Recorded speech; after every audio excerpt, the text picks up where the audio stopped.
Hello everyone, and welcome back to Silent Hill Play Novel. Now it's been a long time coming, but we're going to go through the second scenario in Silent Hill Play Novel. We already went through Harry's once and got a bad ending for him. Now we're going to try Cybil's scenarios. Now, I'm not live streaming this in front of anybody, so I won't be able to ask people for votes on what decisions to make. I think what I'm going to do is try to follow, to the best of my knowledge, the events and actions she took during the course of the original game. And maybe once in a while I'll just pick an option that sounds interesting to me. So let's start Cybil's scenario.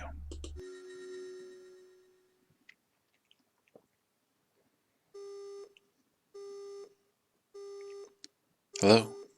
Hello? The phone had suddenly gone dead. She tried to call back right away. However, the call would not go through. Perfect. I wonder what is going on. Her co-worker Sally saw Cybil's flushed face and could not help making a joke. It's because you're so hostile. I bet they just don't want to talk to you anymore. Hostile? Perhaps, after all I do always say what's on my mind. Saying this, Cybil smiled. The peaceful town of Brahms. The population is small, and perhaps, for this reason, there has not been an incident worth calling in for several years. As for the officers on the night shift, they generally pass the time by staring at newspaper clippings, or chatting with colleagues at other departments. Even now, with nothing notable appearing in the local news, Cybil was just having a meaningless conversation about this and that with a friend in the Silent Hill Police Department. But then suddenly the line had gone dead, and they had not called back. The call won't go through. Maybe this is happening because someone is telling you not to waste all your time chatting. How about settling down and taking your feet off the desk? Cybil does not care for Sally's big sister-like attitude. Alright, and there's Cybil. That looks like the scene from the original game's opening cutscene. Cybil calls the Silent Hill police station one more time. Odd, Cybil thought. It seems as this might be the result of telephone lines having been severed or something.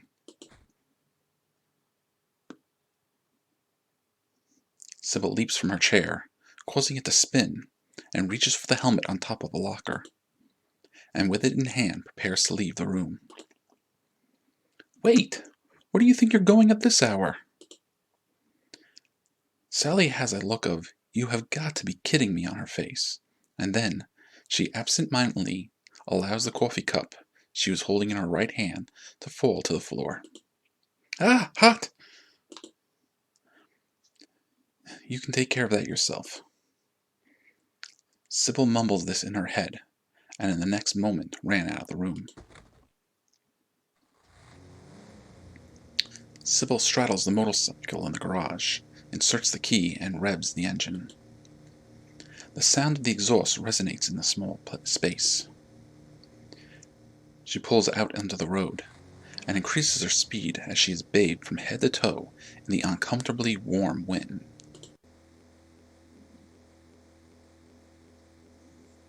Starlight falls upon her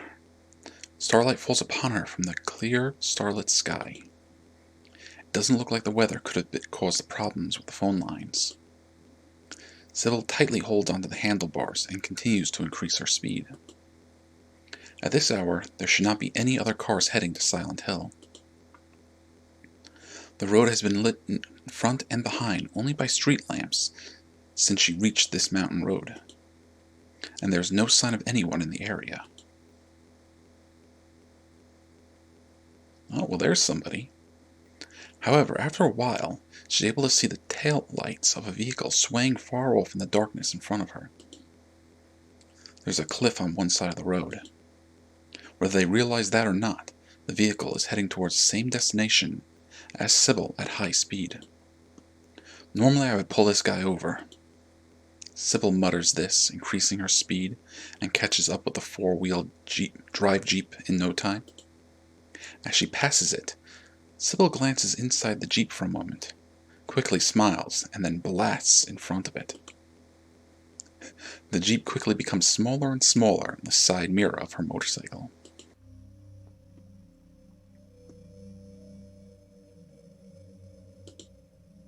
And then,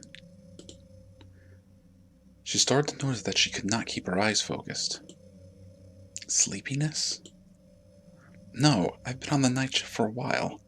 I should have gotten plenty of sleep this afternoon. Her body becomes one with the motorcycle, and it slices through the darkness. Maybe it was foolish to wear short sleeves. Although it was rather warm when Cybil left the station, now her skin feels so cold that it is like the cold is cutting into her. Her eyelids are heavy. Her mouth has become dry. What's wrong with me? She lightly shakes her head left and right. Against her will, her right hand turns the grip that will cause her to accelerate. The needle is buried, and madly shakes back and forth. Cybil then stared straight forward. But it was already too late. In the middle of the road, a girl stood, with her arms raised to shield her from the light.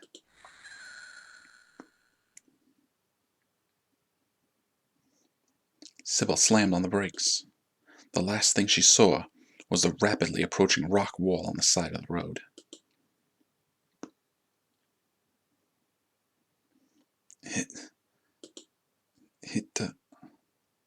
An onomatopoeia for the feeling of cold. Alright, let's go with that. Something cold is touching Cybil's cheek. Cybil slowly opened her eyes. Where am I?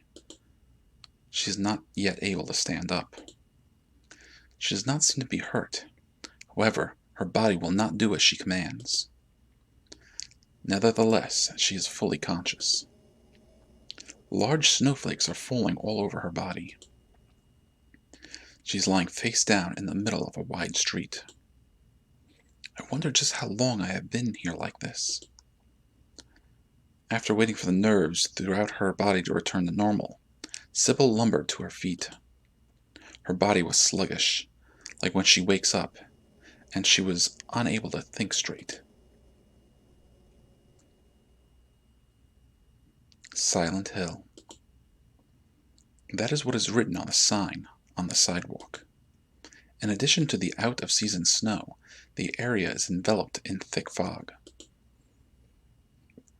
which generally makes her destination look differently than it normally would. The motorcycle that she came here on was also nowhere to be found. Well, we kind of know what happened to that motorcycle, don't we? With nothing else to do, she decided to rest in the cafe facing the street. The inside of the cafe is dead silent. She does not see any customers or employees. This destroys her hopes of getting something warm to drink, so she lets out a sigh. First, I must get in contact with the other officers back in Brahms. Cybil picks up the receiver from the phone on the corner of the counter, but not a single sound can be heard from the speaker. It seems like somehow the heavy snowfall, which could be called abnormal weather, has damaged the communication systems. There is no doubt that this is the reason why the call got cut off at the Brahms station. Cybil looks around the inside of the cafe. Ah! She gasps without thinking about it. She can see a man lying down on one of the long bench seats lined up along the window. A customer? No, this place isn't open. She moves near him and looks down at his sleeping face. His face is twisted in agony, as if he is having a frightening dream. Cybil hesitates. Okay. Now, you know what? I'm pretty sure in the game, she just waits for Harry to wake up. But we are going to take the initiative and wake Harry up.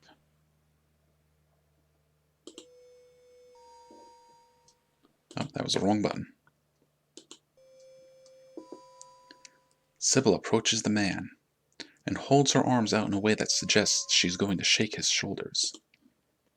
Oh, there he is. Good morning, Harry. At that moment, the man woke up with a look of surprise on his face. He shook his body in a way to brush Cybil's hands away, and then stared at her.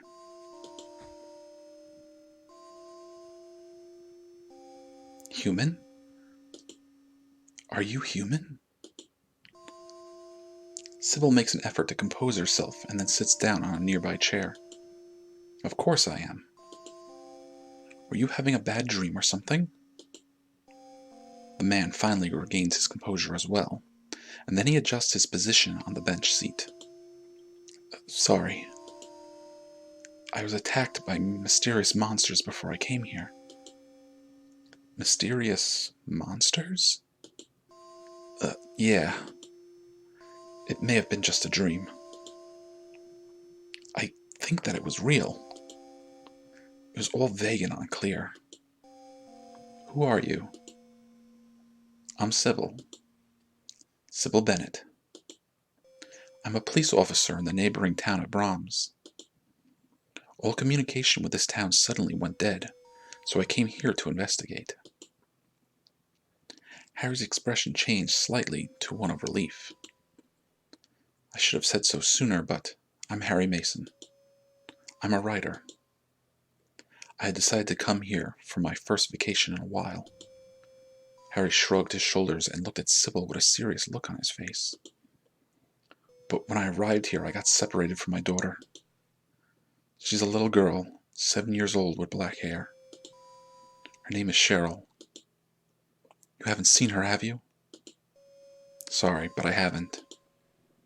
I see. Just where did she go? She's not the type to just act on her own. When I came to, I was lying in the street in front of this cafe. As for how I got here, I don't remember at all. That sounds a lot like what happened to me. Well, anyway. Harry stands up and glances at the out-of-season snow that continues to fall. I've got to look for Cheryl. There's no way I can just leave her here alone. I see. Well, I'll give you this then. You never know what might happen under these circumstances. If you feel threatened, then pull the trigger without hesitating. She gives Harry a handgun loaded with live ammunition. But you, will you be all right? Harry asks worriedly. I'm not like the average girls around here. I have undergone the proper training. Cybil placed her hand on the exit door, but then she turned and faced Harry again. Harry, don't go shooting me by mistake or anything. I haven't had any training on how to stop bullets. She smiles after saying this, opened the door to the cafe, and then headed out into the thick fog. Cybil looks back and sees that the cafe has disappeared into the fog. Having lost her motorcycle, Cybil can only wander about on foot and alone in the eerie town. It's too quiet. There is no sense of anyone at all. I would like to hail a taxi or something, but there's not a single car running. At some point, Cybil began to run. Above all, she must get out of Silent Hill. However, after running for a bit, Cybil's hopes were crushed.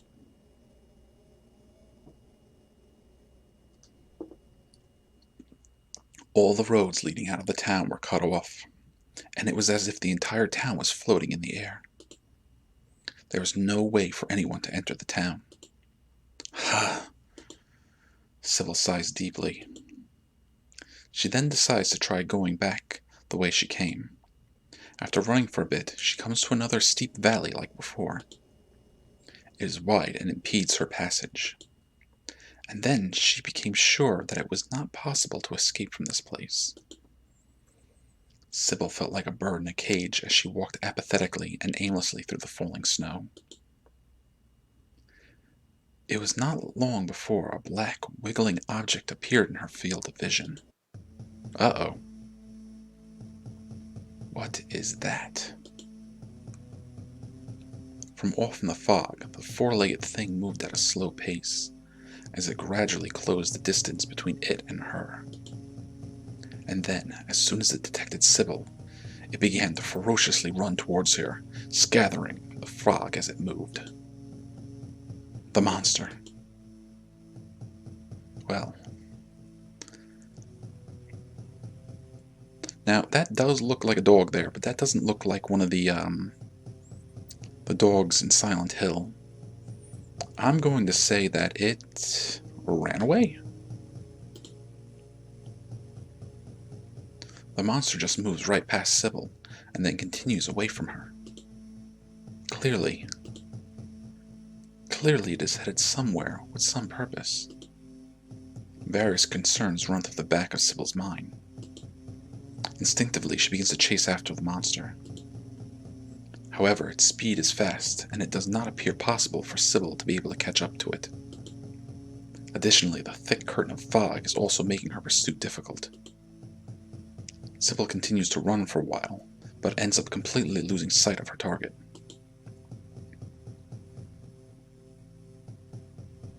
She stops and leans against an antique lamppost and presses on her chest. She waits as the time between her continuous white breaths gradually increases, and then begins walking again. Cybil calms herself down, or is overcome with hopelessness. You know what? Cybil does not seem like the kind that gets overcome with hopelessness, so she calms herself down. Being unable to escape from Silent Hill, Cybil then worries about what she should do next. Since all the people have vanished, she cannot talk to anyone about what is happening here. I should look for the police station. Even if the person I was talking to on the phone with earlier isn't there, I might be able to get some information there. She has visited this town many times. Following the thread of her memory, she begins walking along the complicated intersecting streets. Alright. Just how long have I been walking? She saw the word police appear from out of the fog. Her entire body was completely exhausted. She opens the glass door at the entrance and heads inside. As she does this, she sees that no one is here, which is just as she had expected. The lack of any sound is painful to her ears. After she walked around the reception area for a bit, she moved towards a room that the door had been left open for. The plate before the door says, "Meeting Room." Compared to the same room at Brahms Station, this one is quite small. She looked around the room. Ah. Ooh, okay, that's an interesting one. Someone is here. You know what, let's go with someone is here. I want to see what happens. Cybil senses someone. Somewhere in this small room. Underneath the lined-up tables. Behind the folding chairs. Cybil cautiously checked all the places that someone could hide in, but it does not appear that anyone is here. The faded ceiling fan is blowing air down towards Cybil. That might have been what made her so sure someone was here, or perhaps it was just her imagination. She is uneasy. She wants to talk to someone, to anyone. These feelings might be what made Cybil think that someone was here. What was that all about? Cybil left the police station. Cybil is once again in the city streets where the snow is falling. That's right. Cybil recalled her conversation with Harry. Oh yeah, Cybil, you haven't seen a little girl in this town, have you? A little girl. Yes, Cheryl. I wonder if I will be able to rescue her unharmed in this town, which has become a nest of monsters. But Cybil is a police officer. To find and protect Cheryl is her responsibility and her mission. Realizing this, Cybil could not sit still, and the next moment she was gone.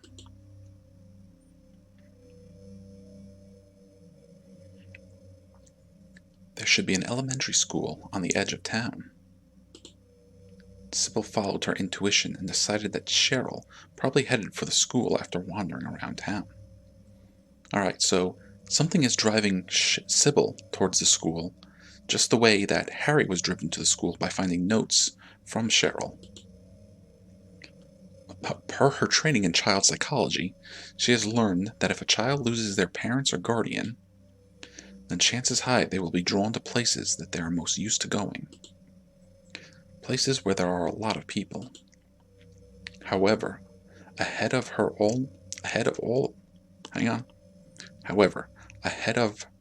knowledge, either a bit instinctively or due to a sense familiar that is coming of a memory coming back.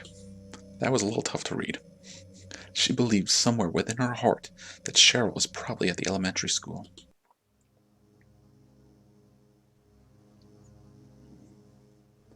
Cybil may have been drawn here by someone. As she nears the elementary school, part of her shirt becomes soaked with clammy sweat. Is it really okay to go inside? She asks herself this many times.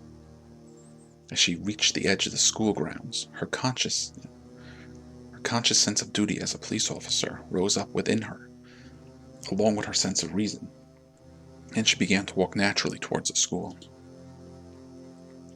It is now too late for her to turn back. She readies herself, and then using both hands, she pushes the door in front of her open with all her strength.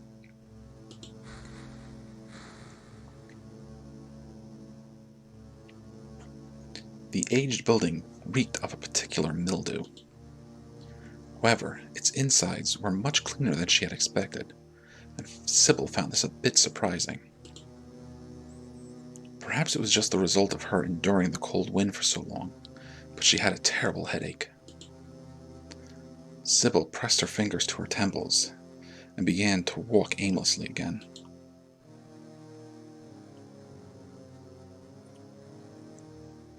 Cybil opened a door leading to a long hallway. She looked through the glass windows placed in the doors of the classrooms while slowly walking. There was no sign of Cheryl. The courtyard is to her right. The landscaping is very nice and has been well cared for. The snow has become sleet. It does not look like it will accumulate. In the back of the courtyard there is an old-feeling clock tower. However, Cybil is not particularly interested in it. I wonder how Harry is doing. I wonder if the gun I gave him has come in handy. Well, you would hope that it wouldn't come in handy, but unfortunately, Harry's going to put that gun to good use. If I cannot meet with Harry after I find Cheryl, then it will be meaningless. We should have made plans to rendezvous somewhere. Cybil thought this, but at this point nothing could be done.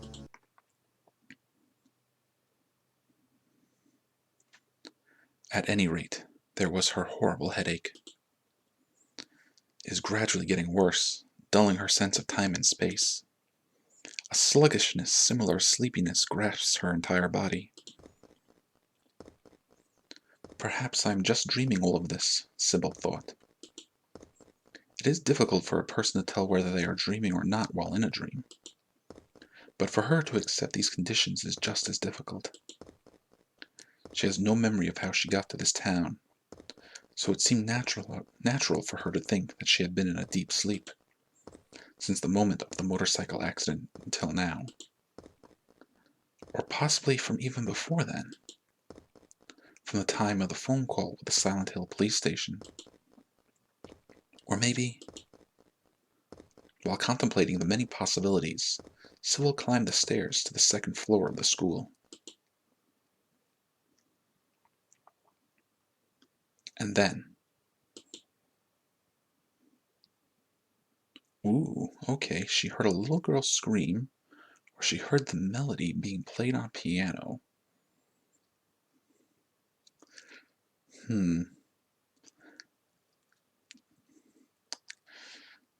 We haven't taken any of the more, what's the word I'm looking for? We haven't taken any of the more, action-packed choices yet. But still, hearing the melody on the piano just sounds so much more appropriate for the game. And then she heard a melody being played on a piano from one of the classrooms. A nervous look ran across Cybil's face. And at the same time, she felt relief.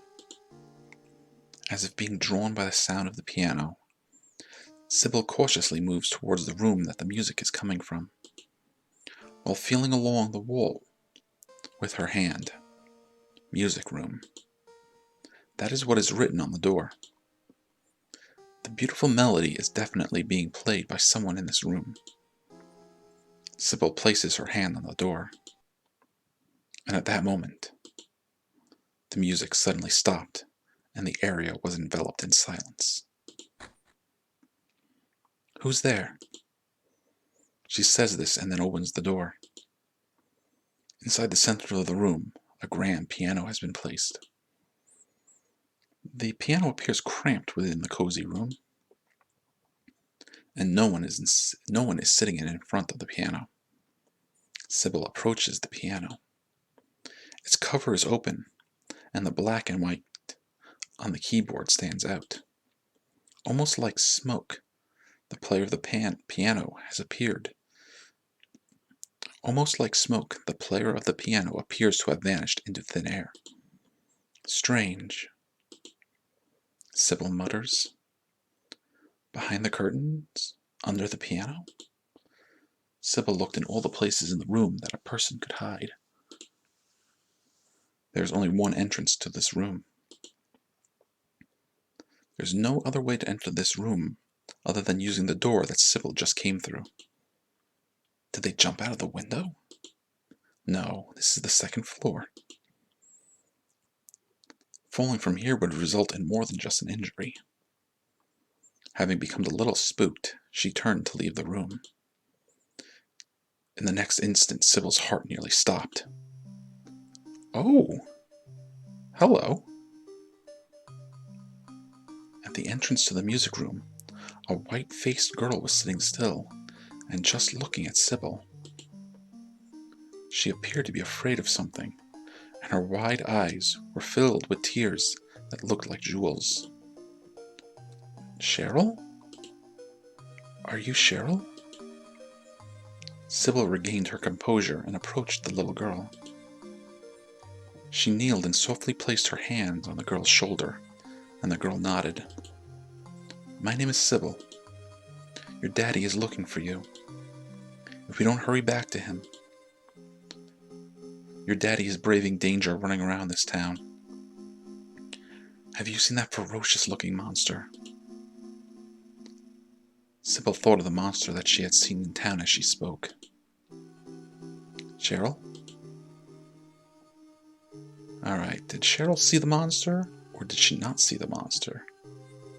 I'm gonna say that she saw the monster. Yeah. You mean the one that looks like a dog? I've seen it. But he was not ferocious. He won't attack anyone or anything like that. Cybil spoke with surprise. It attacked me. And I had given my handgun to your daddy. I thought I was going to die. But he was nice to me. And he listened to what I say. Cybil was half shocked inside. Well, okay. It would be terrible if you got hurt. I will protect you. Let's go to your daddy. It's my duty to take you to him. Saying this, Cybil takes Cheryl's hand in hers, and they leave the music room. By chance, the two of them happen to look out a window. From where they are, the visible courtyard has become completely enveloped in darkness. For it to become night so soon. For a moment, Cybil could not believe her eyes, but then she was only able to worry about whether she would be able to meet Harry. The two of them walked down the pitch-black hallway. Because of the difference in their strides, their footsteps overlapped as they echo. At the moment they approached the entrance to the school grounds, Cheryl spoke directly for the first time. I don't want to leave here. I don't want to see my daddy. If we meet, there will be sadness. You should go back, ma'am. Cybil stopped walking and spoke while just staring at Cheryl. It's your daddy. There's no reason that it would be sad for you to see him. If you stay here, then you might get hurt or worse. Things would then be truly sad. Saying that, Cybil begins walking again. After a bit, she stops and adds, "It's miss, not ma'am," and the two of them left the school.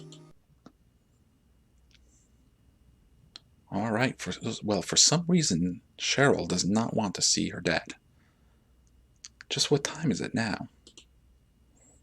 Cybil curses the fact that she forgot her watch at the Brahms station. Brahms? It is probably late at night. She no longer feels the headache or sleepiness from just before. Holding Cheryl's cold hand, Cybil focuses her mind on locating Harry. She figured that Harry was no longer in the cafe, but wonders if maybe he left a memo or something there for her. Compared to Harry, Cybil should know the geography of Silent Hill better because of her profession. However, because of the darkness and thick fog that limits her field of vision, she's in a situation where it is difficult to know even her current position. She had encountered a strange monster on the way to the school, so she did not have much confidence in being able to find her way back to the cafe. The sky began to get light while Cybil walked and contemplated the route to the cafe. This made her think that perhaps time is rapidly passing in this town alone. Although the fog was present as ever to decrease visibility, she could see a lot better now.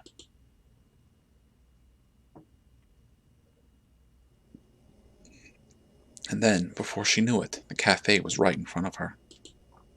Something isn't right. Cybil feels a sense of discord within her. However, her feet continued on, as if guided by a strong power, to the inside of the cafe. Oh yeah, I thought that might be there. Cybil led Cheryl through the entrance of the cafe. The inside of the cafe had been ravaged. The glass windows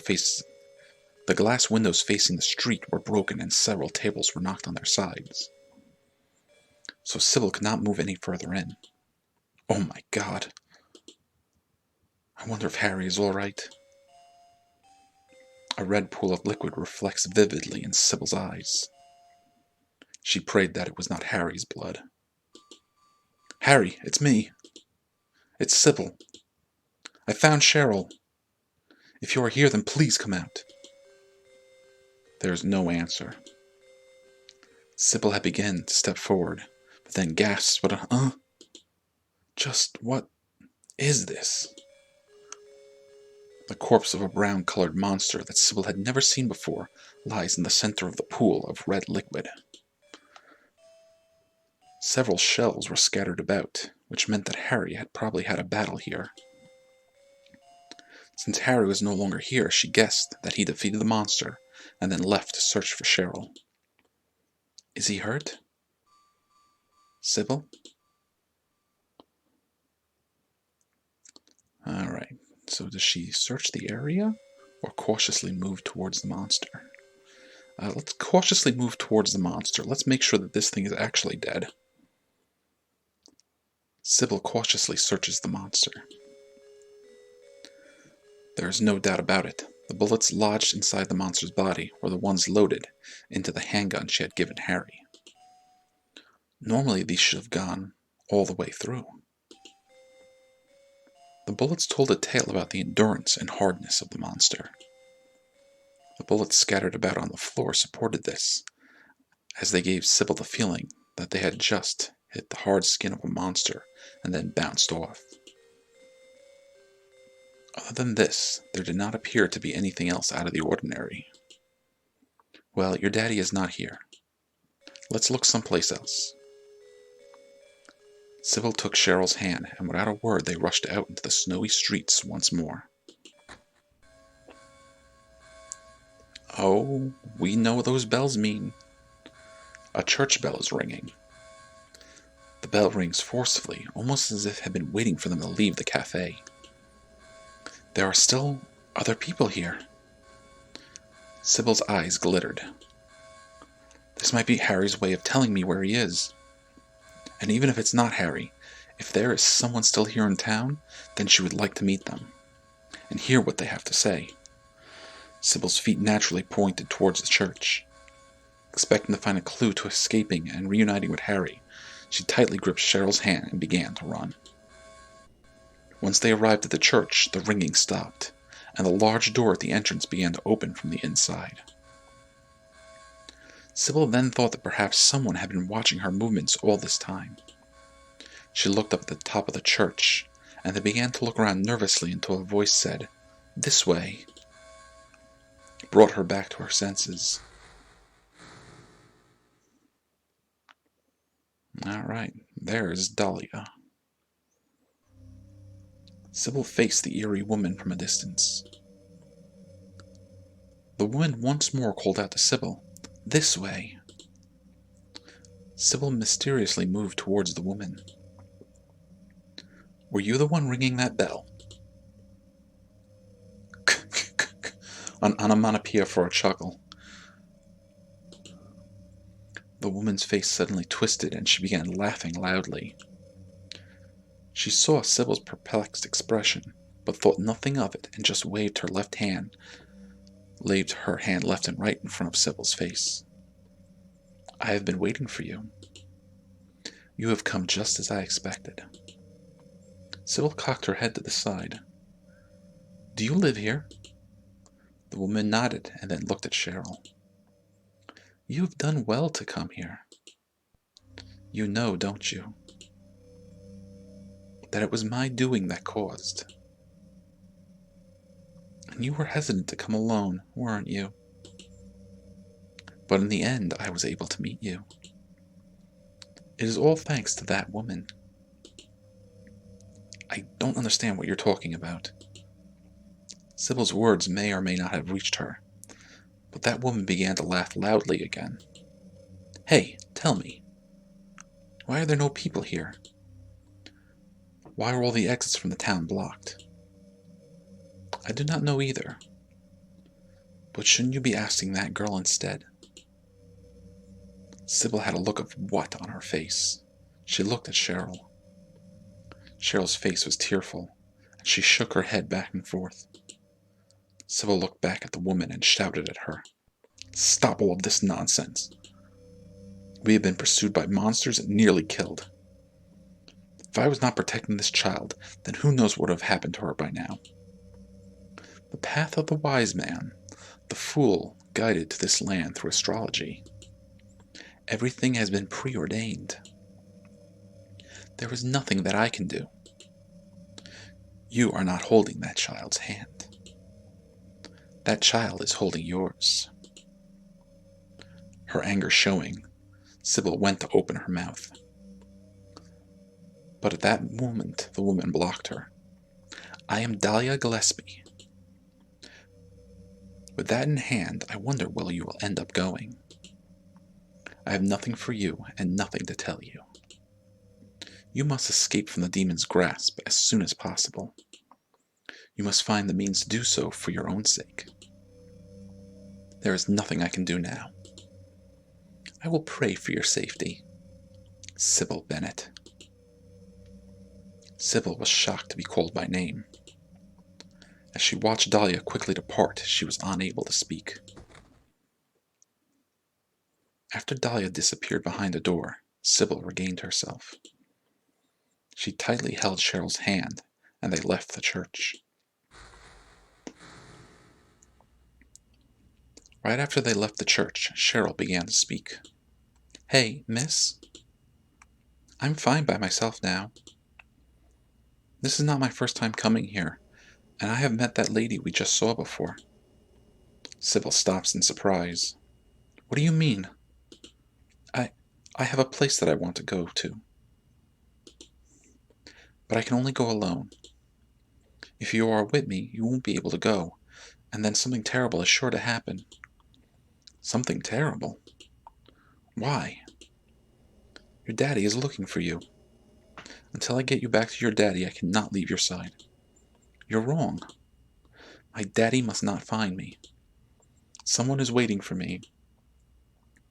In order to meet that person, Cybil let out a short sigh. She snaps and scolds Cheryl. She kindly admonishes Cheryl. Yeah, let's go with the kind approach. Hey, wait. Come on, Cheryl. Cybil made an effort to calmly end Cheryl's speaking. You must have just had a bad dream or something. But something more frightening is actually occurring in this town. Come on, please take my hand. Cheryl placed her small hand into Cybil's palm. I will protect you no matter what. So you are safe, okay? Once more, Cybil began to walk down the foggy street with Cheryl in tow. At first, Cheryl resisted holding Cybil's hand as hard as she could. But once she realized this was futile, she reluctantly followed along behind Cybil while wiping away her tears. Cheryl muttered something so that it could not be heard.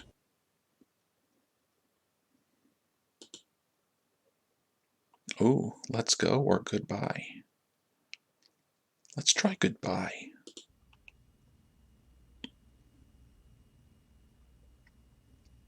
Cybil and Cheryl wandered town, literally with no destination. Their cheeks were numb, so they no longer even felt the cold pelting of the snow. From time to time, Cybil would look back to check on Cheryl. The girl just followed Cybil with her head down. Are you hungry?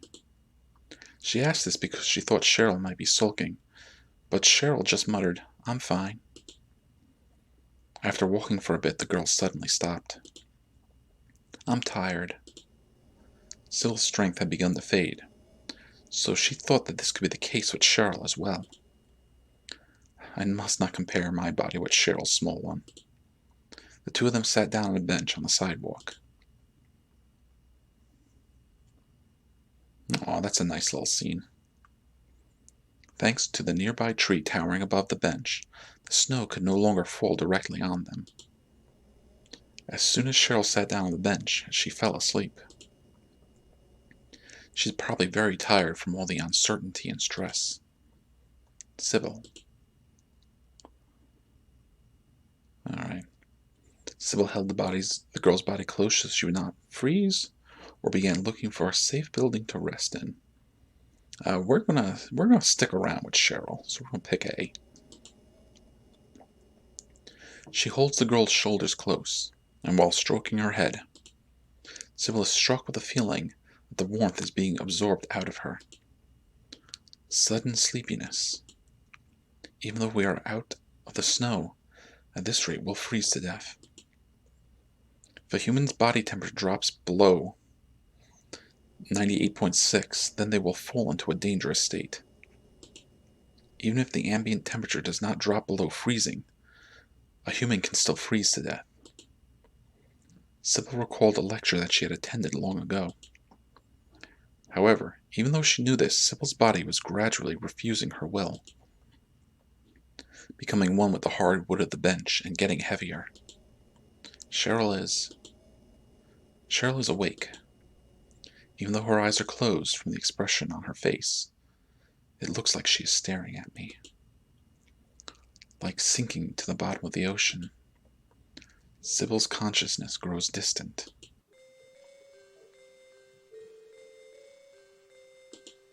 My body feels weird. My body feels weird. My body feels weird. My body feels weird. Something, I don't know what, but something evil is here. Somewhere inside me. Beginning to make a nest. One cell at a time. Beginning to consume me. And yet it doesn't hurt. My body is on fire. My body is on fire. My eyes feel like they're going to melt. My eyes hurt. My eyes are on fire. Laughing, coming from my stomach. A slightly dirty doll. Where are my parents? Have they already escaped? Since when? Why here? A wheelchair? Something, I don't know what, but something evil is here. Somewhere inside me. Beginning to make a nest. One cell at a time. Beginning to consume me. And yet it doesn't hurt. My body is on fire. My body is on fire. It feels like fire is going to shoot from my eyes. My eyes hurt. My eyes are on fire. Okay. Laughing. Haha. Coming from my stomach. A slightly dirty doll. Where are my parents? Have they already escaped? Since when? Why here? I am sitting in a wheelchair. A roar? The dark sky. Something is spinning. He has come to me. That man's name is... He said it was Harry. Definitely Harry is what? He said it was. My hand is on my hip. Hard, cold. I try taking it out. Is this how I hold it? Shoot? Please shoot. The man in front of you. If I destroy him... It was a merry-go-round. If I thought that many eyes were watching... If I pull the trigger... Something seems to have torn the man's flesh. Wait, please wait. I must not shoot that man. In this world he is my only friend. Kill me. I can no longer control myself. My body is acting on its own. Kill him. Kill. You must kill him. Something small has passed through me. It doesn't hurt. It hurts. My clothes are soaked. I will die. Protect the girl. I fall to the ground. I bounce once and cannot move. Is this my body? Why? I cannot control it. Some small creature. It got inside me at some time. It bites through my belly and leaves me.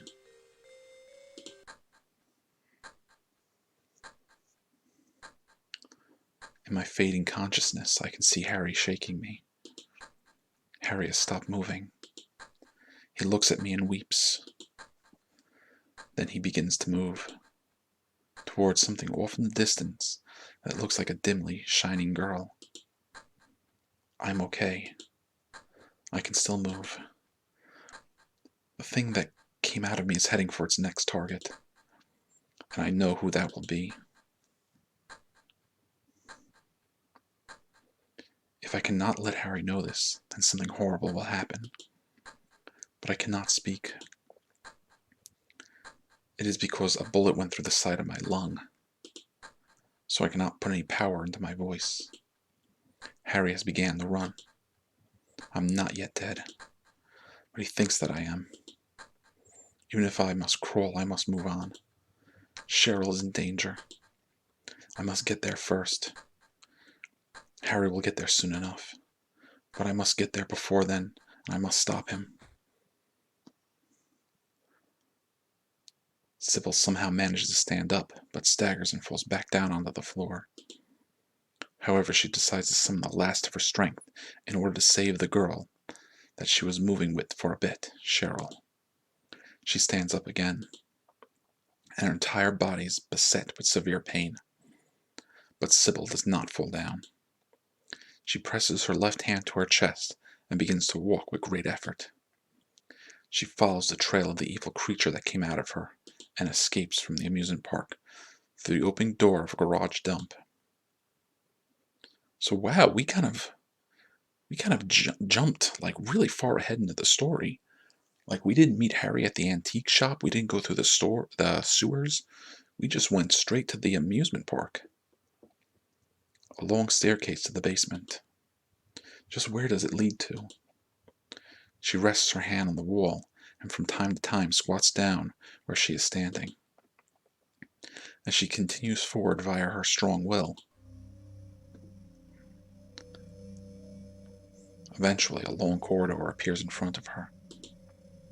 The passage spreads out like a blood vessel of the town's underground. Who could have made this? Am I being led somewhere? It's too late. My legs are unsteady and color is disappearing from my view. A monochrome underground passage, and from time to time a storm of mixed noise. Uh-oh. A warm breeze ruffles Cybil's blonde hair. Somewhere far off at the end of this passage, something is burning. It's dangerous. However, it's because it is dangerous that Cybil must all the more face it. The girl is being held prisoner.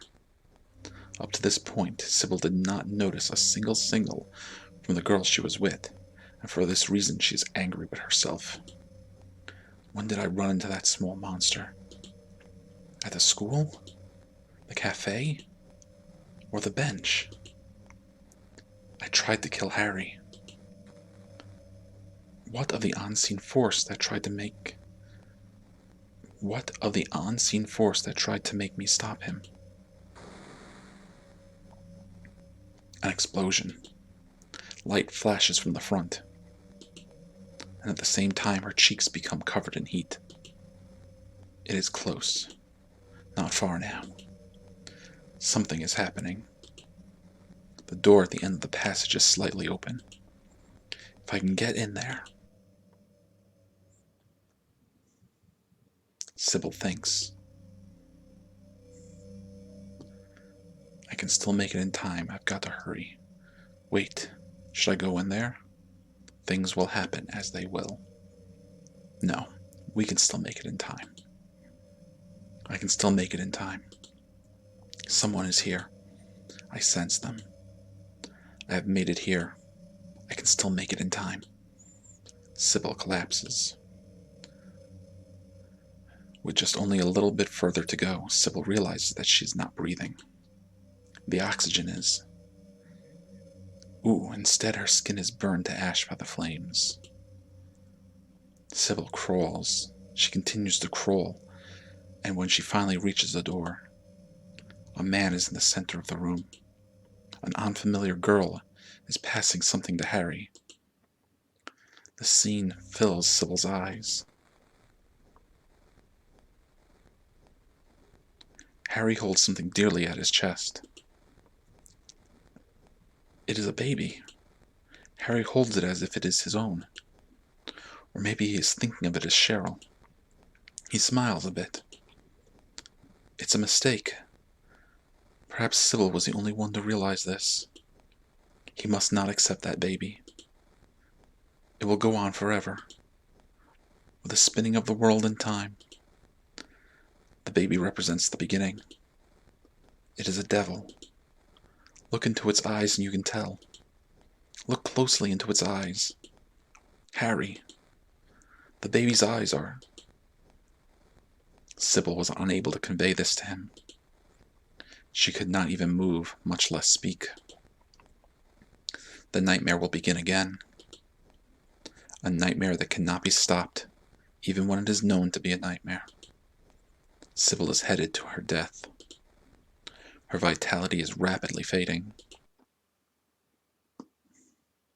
The world is ending. Looking at it subjectively, the act of one's body dying is the same as the world dying. When their five senses no longer provide information, humans know the end of the world. The world is within the self, and also part of the self. However, when Cybil lost consciousness for the last time, she knew a completely different truth than what she was expecting. The end. Well. Okay, well, first, that did not take nearly as long as I thought it would. I think we've only been playing for about 50 minutes or so. And wow, what an ending.